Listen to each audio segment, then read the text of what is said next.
Hi, I'm Peter Haddock and I'm here with Daniel at GGR Group, where you are Special Products Director. And the special products that we're going to talk about today is the fantastic Flannery electric telehandler that you brought into the country in the UK as the dealer for. And what's fascinating about that is that was some time ago, and now that machine is being used by people like Flannery that I visited not long ago, and I visited with yourself on a brilliant site in Birmingham. But also you've actually done something pretty special by actually connecting that asset together with MachineMax. So learning about the data and the usage from Flannery and showing Flannery that they can pull in electric data as well as diesel data. Tell me a little bit about the impact the electric telehandlers had on the market so far, and we're going to talk about the other integrations. So that product got launched in 2019. Wow. It came to us at the beginning of 2020. Flannery actually took the first electric telehandler, not just in the UK, it was the world's first. Wow. So here we are in 2022, and part of that process has been to co-develop that product with our customers, such as Flannery, where they go to the market and they get feedback from their customers, who then say, okay, it's great, but we like this, or this isn't quite right, this needs to change. And part of that was feedback on the telematics system. So the Flannery telehandler already has the Flannery telematics system, which is great, it works, it functions as expected. But that doesn't necessarily meet the requirements exclusively for the end customer. So if you look at Flannery as a prime example, they've got a range of different equipment, different kit, and that must mean that they've got all these different telematics systems to deal with. What the MachineMax system allows is one source of truth. It allows all of these telematics systems to feed into one, and end users or customers like Flannery can sit there with one dashboard with all of their information pulling into one place. And so you took that on board when talking to Flannery and going through that process of assessing the first machines coming in to the world as such. And what you did is then you worked with the team at Flannery and also MachineMax to make that work. What was that process? Well, to put it into perspective, it's neither Flannery, MachineMax, GGR or Flannery who can exclusively claim ownership of this. Everybody has had their part to play. I mean, even for the OEM to choose to allow a third-party telematics system on board, even they see the value of progressing and moving forward with this as a project. Because the reality is, this co-development, which I've just mentioned before, is what's essential to truly innovate. Innovation, naturally not done right first time. There's always a need to constantly tweak, change and improve. And if you look at the four parties that I've mentioned, we've demonstrated a commitment to innovation through collaboration. And I think the collaboration word is used a lot nowadays. And for me, folks, I use it a lot because I like people that do collaborate. But this is an instant where we really have a proof point. We've brought a product into the market. We've said to the customer, test it, use it as a product. They've fed back to say, actually, we want to have this in our portfolio. So they've actually bought more from you, which is great to see. So it is a success. But then they've said, we want to integrate it with our whole business process. And they're using MachineMax to do that. And so when you look at those sort of things, this is why the whole process is important, isn't it? Because when we're trying to get machines into people, they need to understand how to use them, they need to understand how they work, and they need to understand the impact they can have when they're actually out there on the job site. Talk to me a little bit about the impact the electric telehandlers had so far in the market first, and then we'll go and talk about how this data and this information can be used to help other people adopt electric. So I'm going to address this in two parts. Sure. One is the nature of the product being electric, and the fact that it was the first product of its type on the market meant that there was a lot of interest from people who want to see something new, especially with it being electric. Now the reality is, government policy drives the demand for electric equipment. The government is the single biggest client of the construction sector. So naturally, that plays a part in the requirements of certain projects. So you could argue if that demand from the top wasn't there, Would people necessarily be pushing for electric? I don't know. I don't know if the sort of environmentally conscious need is quite there yet for people to just go and buy electric out of goodwill. But it is being driven by the government, it's being driven from the top. So when you see companies like Flannery, who are clearly active on large infrastructure projects, who are clearly active in the market at a much senior level than a smaller construction company might be, these guys are driving that agenda. They're really hammering home the eco-friendly, the carbon reduction and cost-saving approach. So with us, we were first to the market, we had a lot of demand. Naturally now, we've got competition, but at that moment in time, we were the only thing out there, got a lot of attention.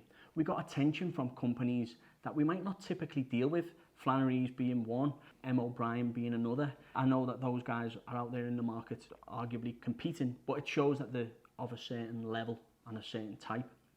We were then asked to respond to their demands. Normally we've got something special and we can kind of dictate what's done with it. This was the other way. Those guys really went into the market and said, look, we need things to operate in this way or it's just not viable. Now the reality is companies like those that I've mentioned have got their own buying power where they can lean on manufacturers to do whatever they wish them to do. We want to be at the party with companies like that. So being seen to be progressive and moving forward, doing integration such as what we've done with MachineMax, it's essential for the sustainability and the future of products like this. I totally agree with you there because, you know, the way in which those businesses are working, the way in which we've seen government pushing down on electric and actually saying this is an alternative, we can use it on sites. We've seen a lot of the things like the big cities banning the use of older diesel engines. We've seen that the move to stage 5 in some respects, but we've also seen low emission, low carbon zones really demanding for their projects that are using electric machines. And the telehandler, of course, is a great example of something that can do quite a lot on site. Right. So it is a workhorse, a multifunctional tool, and to electrify that really does give you an opportunity to fill that market. But when we're looking at the use of the electric machines, what we're really seeing is the ability to compare now like for like machines from the Flannery fleet, from one diesel-powered telehandler to the electric-powered telehandler, and see the usage cases for them both.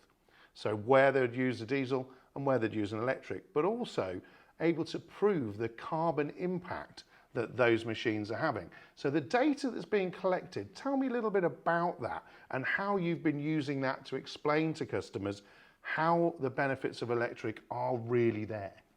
Well, 2 years ago when the product was first introduced, we had to talk about the benefits, that there'd be a natural lower total cost of ownership, less need to service, less mechanical parts from an engine, same sort of scenario. But now we're 2 years in, we've still got these customers at the party. Like you've said, they've ordered more.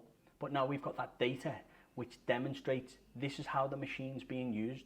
If there's an issue, we can detect it remotely and we can address that. Now that issue might be technically to do with the machine. It could also be due to operator error or misuse of the machine. So naturally with these type of products, they have to be used in a way that reflects the machine itself and to ensure that you conserve energy. If you're wasteful, naturally you're going to reduce the amount of productive time that you have with the machine. With this level of telematics, with this level of insight, we can now pinpoint with accuracy, this is what's happening with that machine, this is what's working, this is what isn't, and naturally that filters through to the performance and cost of the total cost of ownership. And of course it also filters through down to the Flannery perspective where they provide a lot of machines with operators as well. So operator training again then comes into play, and we're also able to see the how and where and why can we use these machines. So a lot of these things that are used in those sort of emission zones are only going to be used part-time.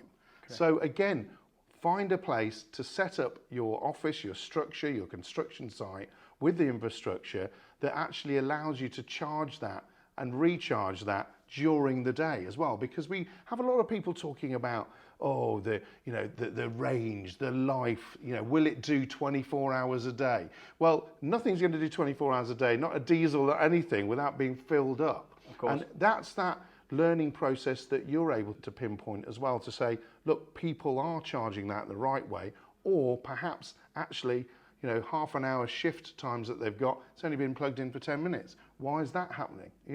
That's data you can feed back and be proactive with, isn't it? And that has very much influenced the development process for this product. When this product was launched, there was a 300 and 400 amp hour option. Again, because of customer feedback and because we have the data, we've now done the second generation of batteries, which is 330, 440 and 560 amp hours in terms of battery capacity. In real terms, so in reality, that 560 amp hour machine, just 10 hours continuous use. Wow. So it's not a 10-hour shift. If we were talking about a shift, we'd go way beyond that. But 10-hour continuous use, the reality is I can't see a scenario in the construction sector where that would necessarily be the case. But we've listened to that feedback. We've also listened to the objections. When people talk about the range, battery life, do I have to charge it up? We'll tell you what, here's a machine that does all of that. And if that's overkill, we've got the other two for you as well. Exactly. And the thing is, when you've got that opportunity to look at bringing those sort of machines onto your fleet, you might find through the data that you just don't need to pay the extra money for the larger battery, or you might find that actually we can go into other applications and we can do other things with a larger capacity machine. But you've got to balance the cost and the benefit of doing that, because if you've got somewhere where you've got the infrastructure in and you're doing shift work, or you're just idling a lot. And remember, folks, if you're electric, you're not idling. You're not using that electricity when you're idling. And so fundamentally, you've got that range now that allows you to do a lot more, but equally, you can feed back data to say, what are you going to use this for? What are the applications? Here's the data we've got from the Flannery fleet to show what the use points are for those machines. We'd recommend you actually get the smaller version for what your application is. That's saving people money. That's not adding in a battery with a huge capacity that's not needed, is it? It's all data driven. It is. And to go back to the range doesn't just involve the actual machines and the batteries. There's also different levels of charging options. So the data allows the customer to really focus on what they do or don't need to minimize that waste. What's the point buying something that you don't necessarily need? The whole idea is to optimize the performance and minimize cost waste and reduce costs from that way. Not just say, oh, we've got this for a rainy day. The whole idea is that's going to directly impact on a company's margin if they're buying things just to be on the safe side. Yeah, absolutely. And so you're talking about fast charges, you're talking about trickle charges, you're talking about even having, and this is super cool, I've seen it, even having great big solar pods, charging up during the day and also charging the machine. And so what you've got is the ability to match all of these usage points, the usage, the outcomes, the productivity, the applications, and actually create a more sustainable approach to buying electric.